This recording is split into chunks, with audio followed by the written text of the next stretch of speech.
Okay, we're going to answer some questions on part 3.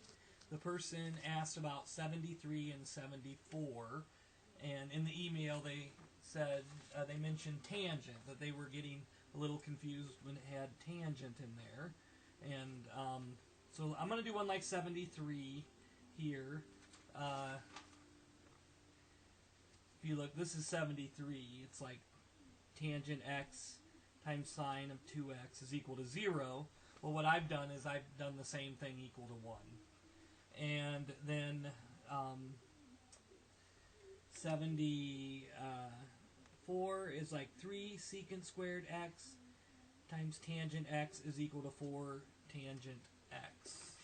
And what I've done here is I've done a cosecant. Okay. And change the numbers a bit. Okay, so let's go ahead and give these a try. So with one like this, what you're going to do here is you notice that this is a double angle inside the sign, so I'm going to use the double angle identity. And when I do that, I get tangent x times 2 sine x times cosine x is equal to 1. And then the tangent here, one thing you notice with this one is the tangent is the sine over cosine. And so what ends up happening is that the cosines cancel out, and then these two sines become square. So you get like 2 sine squared x is equal to 1. So it looks like that.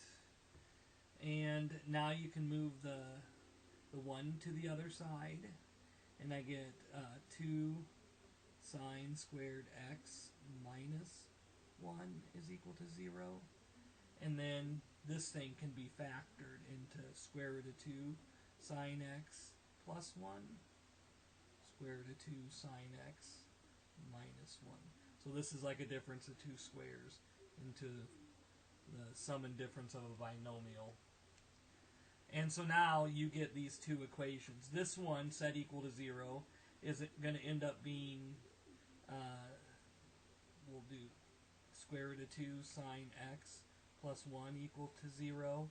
This would be sine x is equal to negative 1 over the square root of 2.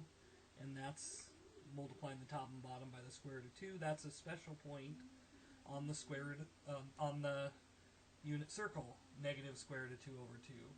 Okay? And similar with this one.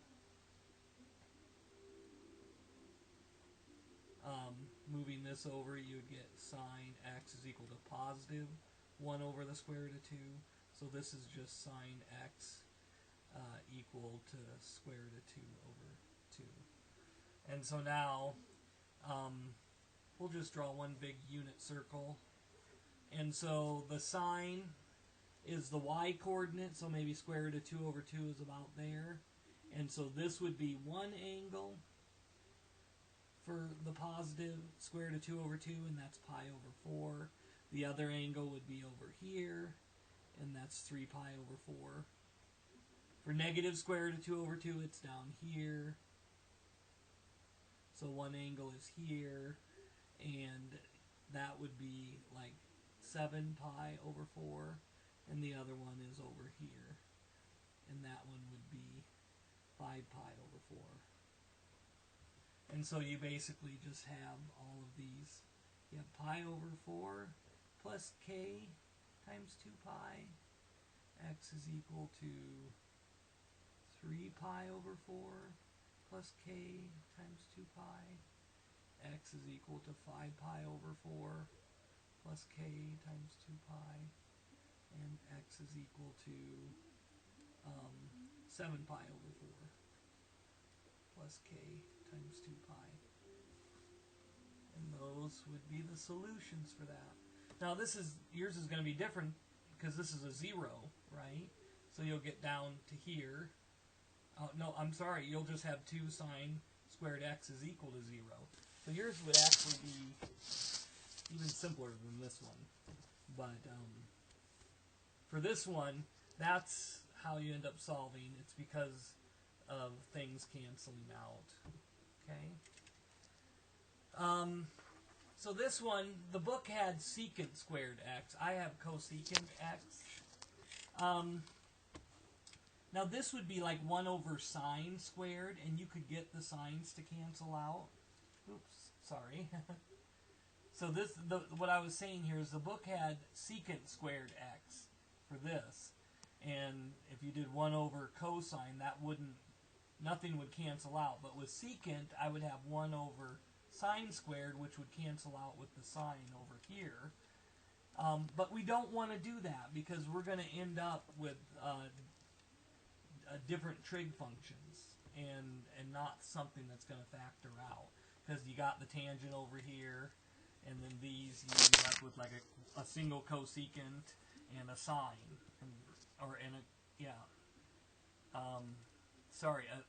a secant. This would be a secant and a cosecant, and a tangent is what it would be, I think.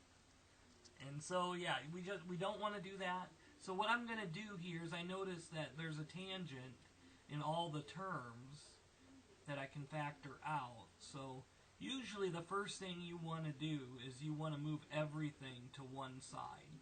So we're going to move that over because I can just pull the tangent out. And then I would get this, tangent x times, this would be cosecant squared x minus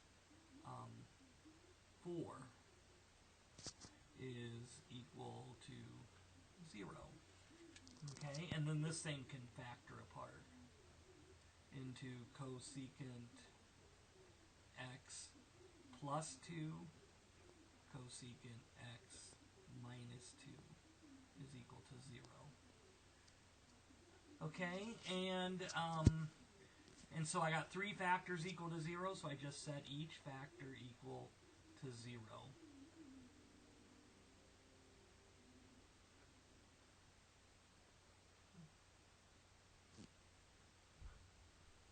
Like that. So the tangent x equals 0.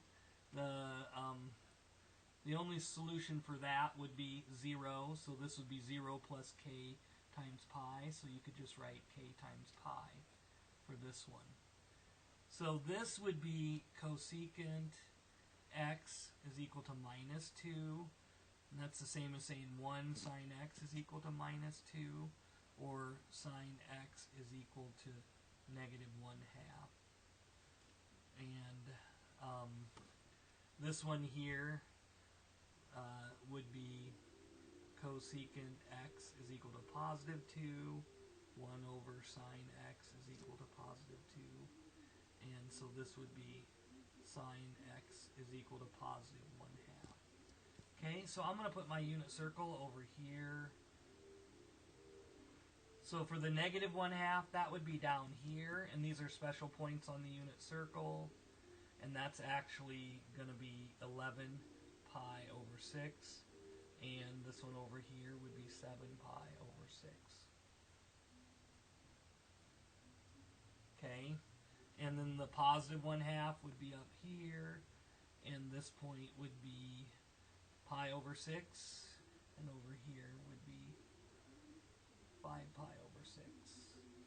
So for this one, the solutions would be x equal to 7 pi over 6 plus k times 2 pi.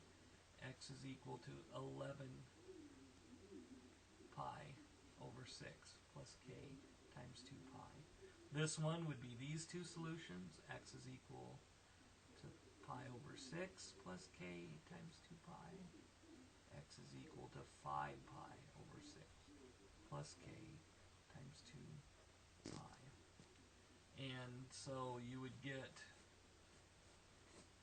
all 3 of these as solution sets to that equation. So I hope that helps, and again, if you have questions, email me.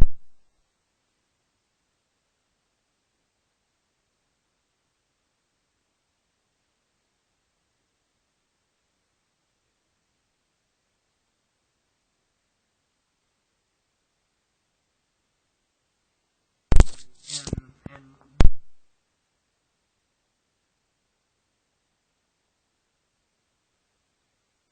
built.